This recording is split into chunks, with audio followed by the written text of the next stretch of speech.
Graça e paz, irmãos, o nome do Senhor seja louvado. Nós estamos aqui mais uma vez para uma pequena reflexão na palavra do Senhor.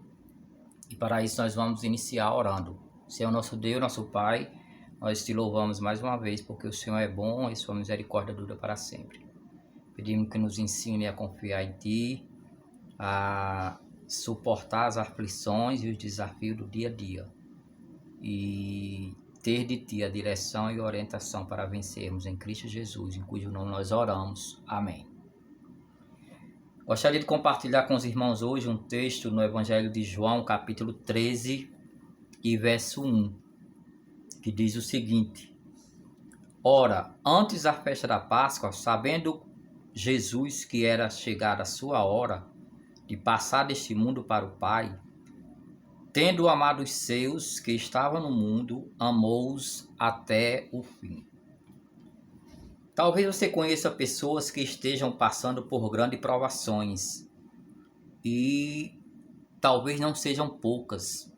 Nós vivemos num mundo onde a maioria da população, das pessoas, vivem conflitos financeiros, conflitos conjugais, conflitos com os filhos, conflitos de pais com os filhos, conflitos conjugais, conflitos com o emprego, com a falta de emprego, o desespero da dor, da enfermidade. E são momentos difíceis que às vezes o cristão está passando por essa situação e não entende, não compreende, acha que foi esquecido por Deus, acha que Deus o abandonou, não sabe que a própria Bíblia já nos adverte que no mundo teríamos aflições, mas que Cristo venceu e que nós como cristãos seríamos vencedores também.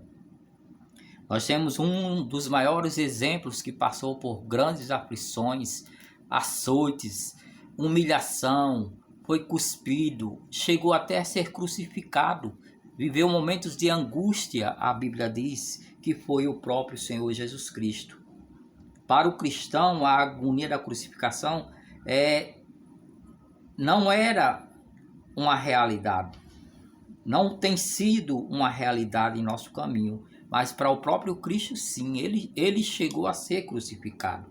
Os romanos haviam introduzido esse método de execução muito antes do Filho de Deus chegar ao mundo, a fim de maltratar, de perseguir a igreja e aqueles que podiam crer no Deus de Israel.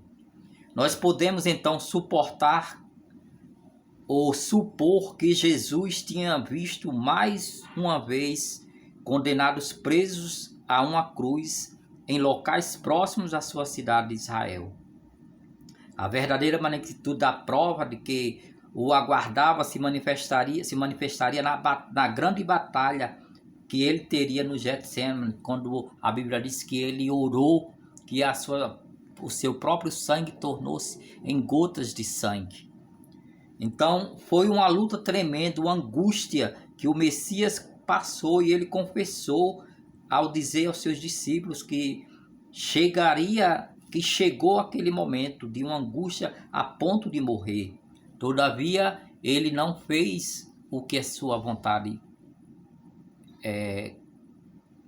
prevalecia. Ele orou ao Pai que seja feita a vontade do Pai. Ele diz: Pai, seja feita a tua vontade.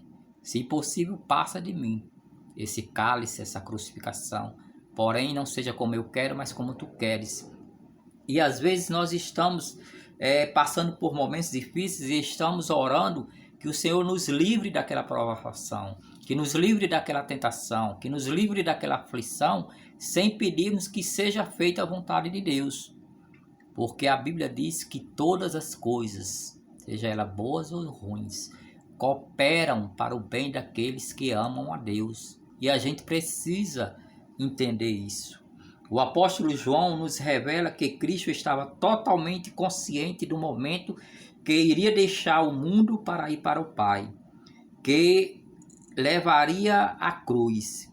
Nesse momento crucial, Cristo continuou pensando nos discípulos. Não permitiu que sua palavra, não permitindo que sua luta íntima o afastasse de amar os seus discípulos até o fim e até as últimas circunstâncias, como nos diz o texto. Seu exemplo nos deixa lições que a igreja hoje precisa viver, de abraçar, de amar de verdade os irmãos, independente da situação, de intensificar essa responsabilidade e poder expressar esse amor que nós dizemos ter no nosso coração e transmitir ao próximo, aos nossos irmãos. Todos nós já ouvimos de pessoas hospitalizadas com alguma doença incurável e que animaram e abençoaram as pessoas que foram visitá-la. Sua atitude nos fala de uma vocação que não conhece feriados, nem períodos de descanso, nem tampouco circunstâncias em que seria justo deixar de amar. Então, o amor de Cristo por nós não estava baseado nem alicerçado nas circunstâncias, no momento da sua angústia. A Bíblia diz que ele, mesmo na hora da morte, os amou. Mesmo na hora da morte, sendo crucificado, ele pediu que o Pai os perdoasse, aqueles que o estavam crucificando. Mesmo na hora da morte, ele olhou para os seus e disse: "Tende bom ânimo". Então, esta é uma vocação que cada cristão precisa ter, demonstrar. É a mesma demonstração que Marta, no seu serviço que ofereceu ao Senhor, ao Messias, quando ele visitou a sua casa. É algo bem diferente. Aquele que ama, sem dúvida, ama em qualquer circunstância, mesmo que em meio a profundas provas e dificuldades pessoais. Eu não posso deixar de amar ou fazer vista grossa ou ter uma visão turva quanto ao meu irmão, porque eu estou passando por uma dificuldade. Porque é no meio da dificuldade, muitas vezes, que Deus quer moldar, transformar, trabalhar em nosso coração. Então precisamos ter de Deus a direção e o posicionamento do Espírito Santo que habita em nós, para que nós venhamos saber amar em toda e em qualquer circunstância. A Bíblia diz que o amor lança fora todo medo.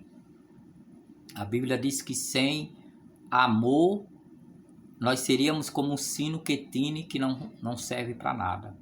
Então, como tem sido demonstrado o nosso amor para com os nossos irmãos, para com as pessoas que estão ao nosso redor, que não conhecem Cristo, que precisam ser aconselhadas, que precisam ser advertidas acerca da volta de Cristo.